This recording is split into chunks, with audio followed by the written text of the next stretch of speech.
नमस्कार। Enforcement directorate प्रवर्तन निदेशालय ईडी वर्सेस वकील। क्या अगला नंबर अब आपके वकील का है? क्या जनता के अधिकारों पर सीधा हमला ईडी ने कर दिया? जी हां, मैं हूं एडवोकेट डॉक्टर जय कुमार पांडे और इस वक्त आप देख रहे हैं 4C लॉ का कानूनी चैनल, जहां जनता के मुद्दों पर बेबाक बात होती है। आइए आज की शुरुआत हम एक ब्रेकिंग न्यूज से करते हैं, एक ब्रेकिंग खबर से करते हैं। ईडी ने देश के जाने माने एक नहीं बल्कि दो और जिला अदालत के नहीं, हाई कोर्ट के नहीं, बल्कि apex court of India, Hindustan के सबसे बड़े अदालत सुप्रीम कोर्ट ऑफ इंडिया के वकील भी कोई छोटा मोटा नहीं, सीनियर डेजिग्नेट वकील, और एक नहीं दो को समन थमा दिया। ये दो सीनियर वकील हैं, एडवोकेट्स अरविंद दातर और सीनियर एडवोकेट प्रताप वेणुगोपाल। अपराध क्योंकि इन्होंने अपने क्लाइंट को कानूनी सलाह दी थी। जी हां, सिर्फ सलाह दी थी, कोई केस नहीं लड़ा था, कोई वकालतनामा नहीं था। वो इनसे कुछ पूछने आए, उन्होंने इनको बताया कि इसमें यह उचित है, यह अनुचित है। अब सवाल है कि ईडी ने, और तो छोड़िए, वकील बनने को ही प्रक्रिया को सवालों के घेरे में खड़ा कर दिया और वकील के पूरे पेशे को अपराधी बना दिया। तो बंद कर दीजिए देश में सारे लॉ कॉलेज और कानून की पढ़ाई और चलने दीजिए ईडी की मन मानी। रख दीजिए संविधान को ताक पर। मैं नहीं कह रहा, यही ईडी कहना चाह रही है कि अब वकीलों का सबसे बड़ा अपराध वकील होना है। और अगर यह गाज वकीलों पे आज गिरी है तो जज साहब, मिलॉर्ड, आप भी नहीं बचेंगे, आप भी सुरक्षित नहीं हैं। क्योंकि उसी प्रक्रिया से, जिस प्रक्रिया से वकील बनता है, आप जज बनते हैं। तो जब वकील होना ही अपराधी हो गया है और लॉ कॉलेज और लॉ की पढ़ाई इस देश में बंद की जा रही है, तो सोचिए आपका क्या होगा। आप जज कैसे बनेंगे मिलॉर्ड? तो समय आ गया है, अब आपको सुनना पड़ेगा और आपको कार्रवाई करनी पड़ेगी। अब सवाल यह है कि ईडी ऐसा क्यों कर रही है? क्योंकि इधर लगातार ईडी कानून विदों के रडार पर है। इसको कोर्ट से लगातार लताड़ा गया है, हद में रहने की चेतावनी दी गई है, कार्रवाई की चेतावनी दी गई है। और आनन फानन में ईडी ने सोचा, न रहेगा बांस न बजेगी बांसुरी। डरा दो वकीलों को, फिर देखते हैं आम आदमी की भाषा हमारे खिलाफ कौन बोलेगा। और इसीलिए इन्होंने कहा, छोटे मोटे वकीलों पे हाथ रखने से, डरा देने से, पकड़ के बंद कर देने से तो कुछ बात बनेगी नहीं। तो सीधे इन्होंने शुरुआत की मैसेजिंग के हिसाब से और टारगेट किया सुप्रीम कोर्ट, और सुप्रीम कोर्ट में भी टारगेट किया सीनियर डेजिग्नेट एडवोकेट को, और एक को नहीं दो को जनाब। तो ये मामला क्या था? मामला है केयर हेल्थ इंश्योरेंस लिमिटेड का। ईडी ने सवाल उठाया, ईडी इस बात की जांच कर रही है कि रश्मि सालूजा, जो इस कंपनी की कर्ता धर्ता हैं, उनको ई-सॉप्स, एम्प्लॉइज शेयर दिए गए, क्यों दिए गए, कितने दिए गए, कितने पैसे पे दिए गए। ठीक है, करिए जांच। तो इस मामले में रश्मि सलूजा और रश्मि सलूजा की कंपनी ने सीनियर एडवोकेट अनिल दातर और सीनियर एडवोकेट प्रताप वेणुगोपाल से लीगल ओपिनियन ली थी कि वह ऐसा कर रहे हैं या कानूनी तौर पर ठीक है या नहीं है, उनको करना चाहिए या नहीं करना चाहिए।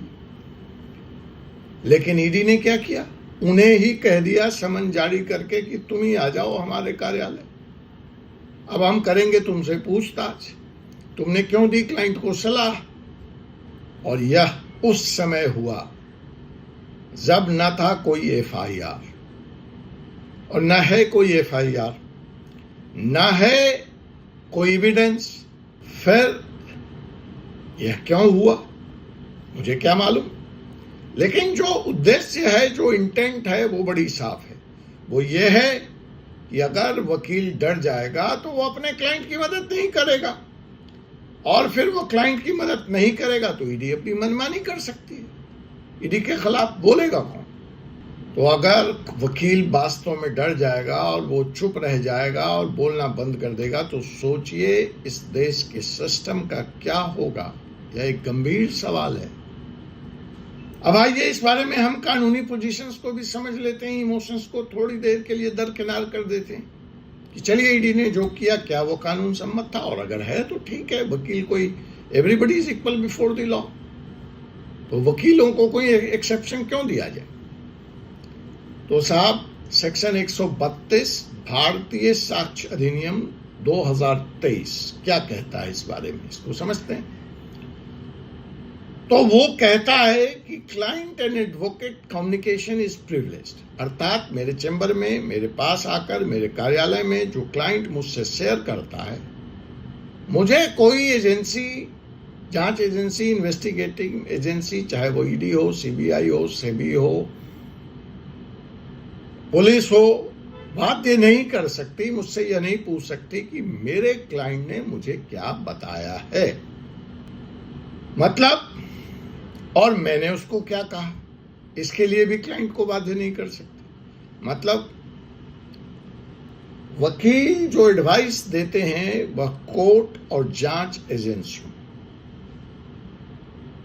दोनों से सुरक्षित होती है। ना हमें कोई कोर्ट पूछ सकता है और ना ही जांच एजेंसियां हमसे इस बारे में कोई इंक्वायरी कर सकती हैं। इसीलिए तो क्लाइंट हमारे पास आता है और आके हमसे सलाह लेता है, हमें सच बताता है।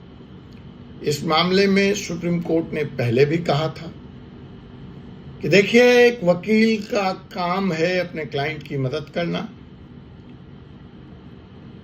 वह एजेंसी के द्वारा कार्रवाई कर देने मात्र से, उस पे एफआईआर दर्ज कर लेने के मात्र से एजेंसी के साथ मिल करके क्लाइंट का वकील अपने ही क्लाइंट को बदनाम करने की प्रक्रिया में शामिल नहीं हो सकता। अब अगर आप पीएमएलए का मिसयूज करेंगे तो वकील तो बोलेगा, वो तो क्लाइंट की मदद करेगा, और अगर वो ऐसा करेगा और ईडी जांच में उसको बुलाएगी, पार्टी बनाएगी, समन इशू करेगी, तब तो इस देश का हर काला कोट वाला काला ही नजर आएगा,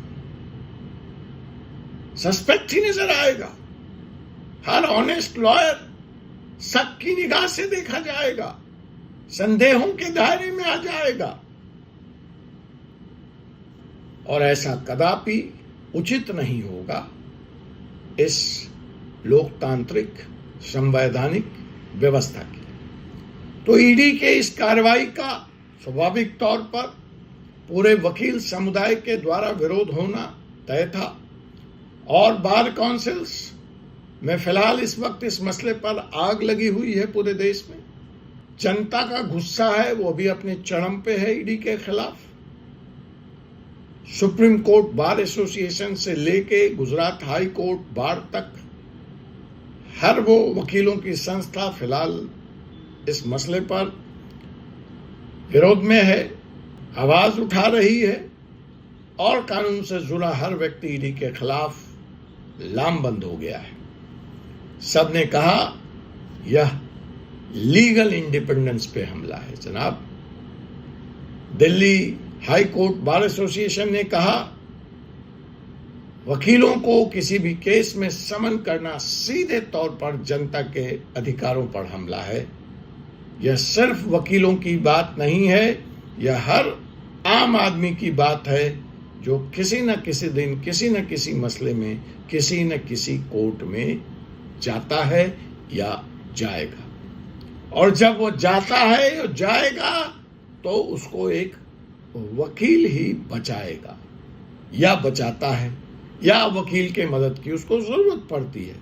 और अगर वह ही वकील डरा हुआ होगा तो जनता, पूछता हूं आपसे, आपकी लड़ाई कौन लड़ेगा? अब सोचिए, अगर ईडी जैसे संस्थान को भी लीगल ओपिनियन चाहिए तो वो भी हम वकीलों से ही मिलता है। और जब आप इन्वेस्टिगेशन को ही ऑब्जेक्ट बना देंगे तो ईडी वालों, आपको भी कौन वकील खुले मन से राय देगा? मेरा मुंह ना खुलवाइए। दिल्ली के सांगड़ीला में ईडी के एक बड़े अफसर ने पकड़ने के नाम पर जिस नेताजी की पसलियां तोड़ दी, हड्डियां तोड़ दी, उससे बाहर निकालने का काम भी आपको वकील ने किया था। सलाह के लिए आप वकील के पास ही आए थे, तो मेरा मुंह मत खुलवाइए। बेहतर है कि संवैधानिक दायरों में रहकर काम कीजिए। सवाल यह सिर्फ प्रोफेशन का नहीं है, और मैं इसलिए नहीं बोल रहा हूं कि यह हमला मेरे प्रोफेशन पे है या मैं इस प्रोफेशन से हूं। सवाल है रूल ऑफ लॉ का, सवाल है एक्सेस टू जस्टिस का, सवाल है फेयर ट्रायल का। ईडी वालों, 5 लाख के घूस का आरोप आपके एक अफसर पर तमिलनाडु में, और भी कई आरोप हैं। आपको भी बचाएगा वकीली। और अगर ये रूल ऑफ लॉ खत्म हो गया, ये एक्सेस टू जस्टिस खत्म हो गया और ये फेयर ट्रायल खत्म हो गया, तो किसी ईमानदार ईडी अफसर पर अगर गलत आरोप लगा या लगाया गया उसके सीनियर द्वारा, उसके आकाओं द्वारा, या किसी और के द्वारा ईडी अफसर को फ्रेम किया गया, या ईडी जब कार्रवाई करने पहुंचती है उन राज्यों में जहां विपक्ष की सरकार है और वहां उस पर हमला होता है, अर्थात वेस्ट बंगाल, तमिलनाडु, तो आपको भी यही कानून का शील्ड है जिसके तहत आपकी जान बचती है। तो अतिरेक में अपने इर्द गिर्द जो आपका बुलेट प्रूफ जैकेट है उसमें छेद मत करिए, पछताना पड़ेगा।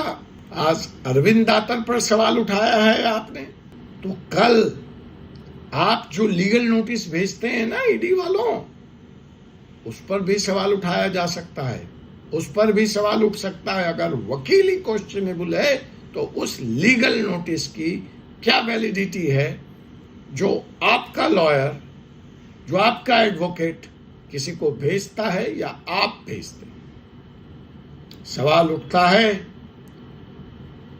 कि क्या यह सरकारी एजेंसियां वकीलों को निशाना बनाकर जनता की आवाज को लोकतंत्र में सीधे तौर पर दबाना चाह रही हैं? अगर ऐसी इनकी मंशा है तो चेत जाइए, यह देश यह बर्दाश्त नहीं करेगा। अच्छा हुआ कि बार के आवाज उठाने के बाद आपने अपना समन वापस ले लिया ईडी, और अब आपने नई व्यवस्था कायम की है जिसमें कहा है कि विदाउट डायरेक्टर लेवल अप्रूवल के किसी भी वकील को ईडी का कोई अफसर समन नहीं कर सकता। लेकिन मेरी नजर में यह काफी नहीं है, यह कॉस्मेटिक इलाज है। असली इलाज कहीं और है। असली इलाज है जुडिशियल गाइडलाइंस में, असली इलाज है जुडिशियल गाइडलाइंस को डिफाइन करने में। अब सुप्रीम कोर्ट को यह साफ करना पड़ेगा कि वकील को समन करने के लिए क्या नियम होंगे, क्या गाइडलाइंस होंगे। पार्लियामेंट को भी एक्ट में संशोधन करना पड़ेगा ताकि क्लाइंट लॉयर प्रिविलेज को किसी भी हालत में तोड़ा न जा सके। देखिए, फिर से कह रहा हूं, जनता यह सिर्फ एडवोकेट की नहीं, आप सबकी लड़ाई है, जनता की लड़ाई है, आपकी और हमारी लड़ाई है। अगर वकील ही डर जाएगा तो आपके हक की आवाज कौन बुलंद करेगा, आपके लिए कौन लड़ेगा। जब सलाह देना ही अपराध बन जाएगा तो इंसाफ देने वाला सिस्टम मूक दर्शक बन जाएगा। यह वीडियो सिर्फ वकीलों के लिए नहीं है, यह हर इंसान के लिए है, हर उस इंसान के लिए है जो कानून की व्यवस्था में यकीन करता है, जो कानून में यकीन करता है, जो इक्वलिटी बिफोर लॉ की बात करता है। नीचे कमेंट में अगर आप मेरी बात से सहमत हैं तो लिख दीजिए, भर दीजिए, हम वकीलों के साथ हैं, we are with advocates. Comment कीजिए। हम भी मानते हैं ईडी की यह हरकत गलत थी। और ऐसे ही लीगल एक्सपोज के लिए सब्सक्राइब करें 4C सुप्रीम लॉ को, इंडिया का सबसे बोल्ड लीगल यूट्यूब चैनल। आपसे पुनः मुलाकात होगी एक ऐसे ही विषय के साथ अगले एपिसोड में। तब तक मुझे doctor Ajay Kumar Pandey, advocate, supreme court of India को अनुमति दीजिए। जय हिंद, जय भारत, जय संविधान, जय हिंदुस्तान।